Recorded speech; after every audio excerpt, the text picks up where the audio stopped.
va noter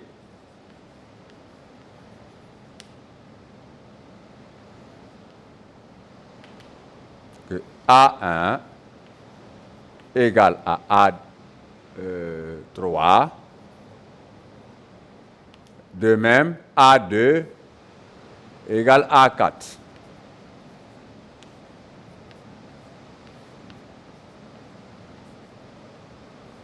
De même, quand vous prenez les angles de sommet B maintenant, B1 et B3 ont la même mesure. D'une part, et d'autre part, B2 et B4 ont la même mesure parce qu'ils sont opposés par le sommet.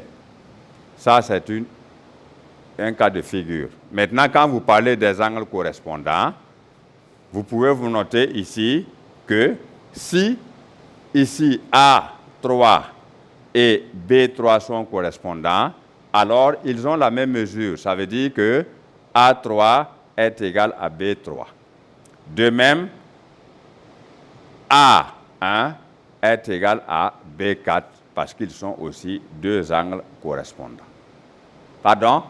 Je disais, lorsque nous parlons de ces angles que nous avons numérotés, deux angles correspondants ont la même mesure. Vous voyez par exemple sur la figure que d'une part, A3 et B3 sont des angles correspondants, donc ils ont la même mesure. D'autre part, A1 et B1 étant deux angles correspondants, ils ont également la même mesure. Voilà.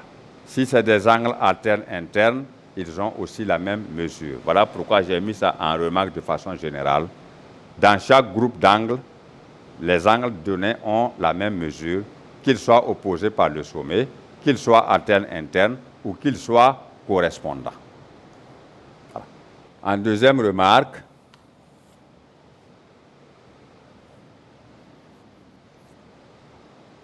c'est que lorsque nous sommes dans la situation de détermination d'angles correspondants, nous sommes toujours partis de deux angles opposés par le sommet.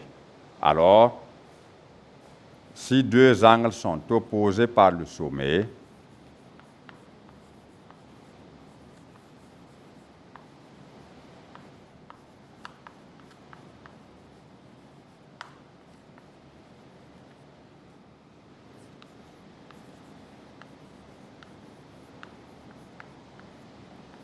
le symétrique de l'un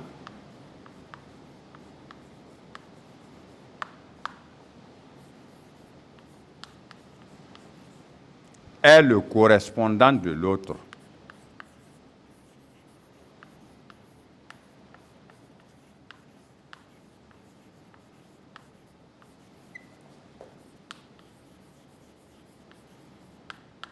Voilà, c'est ce que nous avons observé dans la détermination de l'angle correspondant d'un autre lorsque celui-ci est opposé à un autre que nous avons considéré. Donc, remarquez cela. Quand on vous demande d'identifier des angles correspondants, il faut d'abord identifier deux angles opposés par le sommet, choisir un d'eux et vous trouvez son symétrique par rapport à I. Voilà, le symétrique de l'un par rapport à I. Sauter.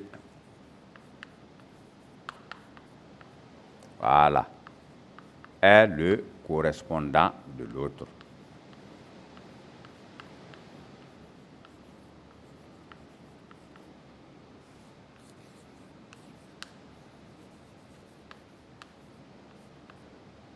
Voilà.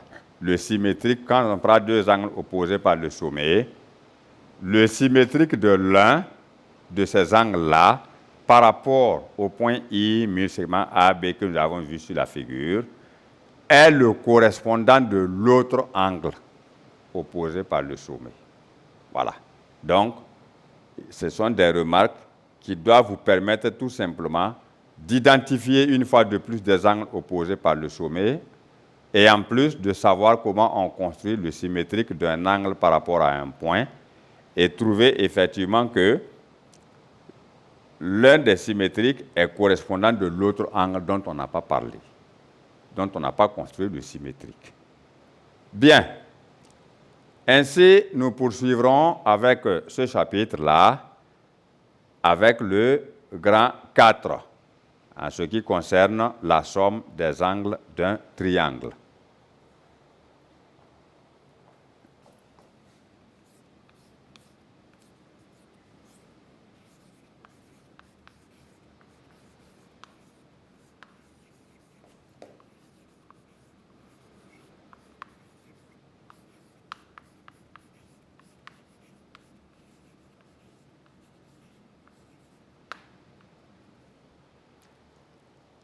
Alors, donc, dans la situation des angles d'un triangle quant à leur somme, on ne précise même pas la nature du triangle, l'essentiel que ce soit un triangle.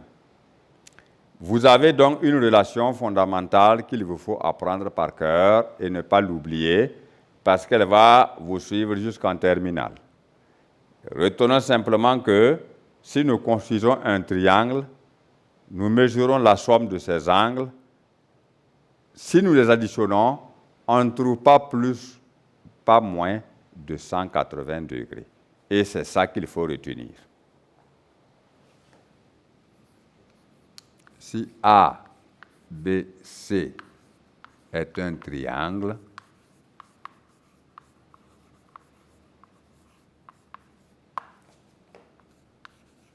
on a cette relation.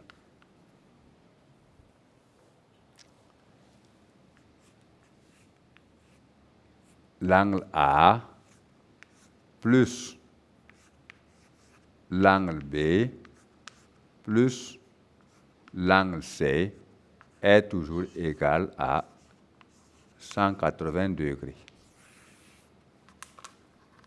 Et c'est à l'aide de cette relation que vous allez pouvoir calculer des mesures angulaires.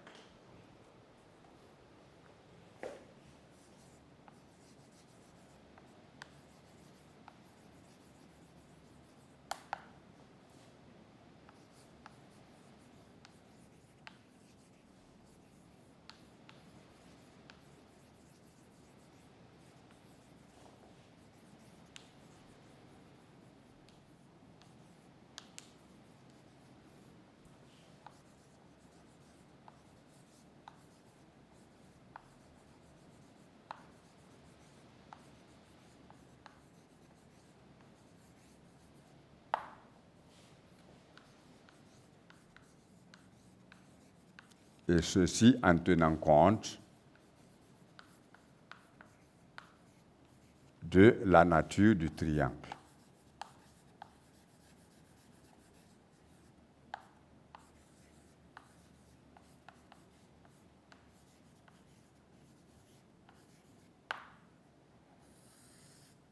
Voilà. Il faut tenir compte toujours de la nature du triangle que vous avez en face de vous pour pouvoir appliquer de façon correcte la relation fondamentale qui dit que dans un triangle, la somme des angles est toujours égale à 180 degrés. Bien.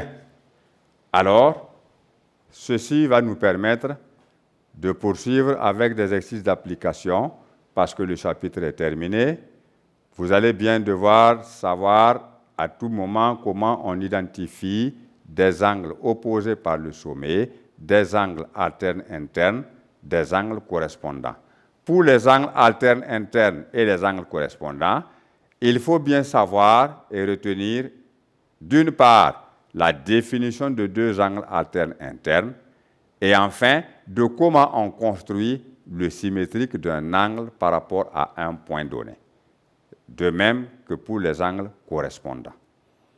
Alors, nous allons poursuivre maintenant avec des exercices d'application liés à ce chapitre que nous venons d'achever sur les angles opposés par le sommet, alternes internes, correspondants, en passant donc par la somme des angles d'un triangle.